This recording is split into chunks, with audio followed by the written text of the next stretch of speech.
Hey, welcome back, folks. Just a couple things I want to point out with the 321 is after you've been using it, it's going to be wet, it's going to be dirty, and one of the advantages of being able to take it apart is that you can wash out any mud that gets caught up inside the housing here and air dry it. Like I recommend that if you've been using it in wet conditions or you washed it, just store it separate and apart and not contacting each other, so you don't want metal on metal. And there will be, it's a bare metal inside because of course the paint just gets worn away.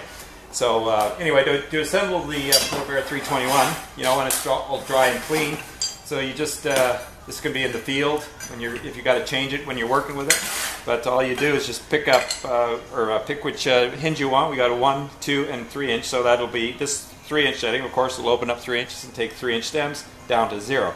So all you do is you just line this hole up with the hinge,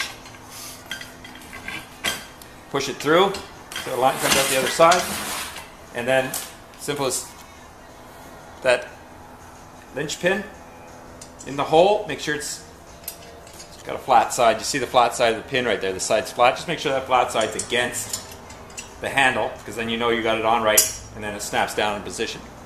So just as simple as that. So if you want to, of course, you want to go to your a 2-inch setting. It's the middle one, and then it's a matter of just going through, and then put your pin back in on this side. So just a simple, easy explanation and how that thing works, and it's simple. You can change it in the field or in the shop before you go to work or whatever. And there you go. Thanks for watching, and I hope this answers some of your questions.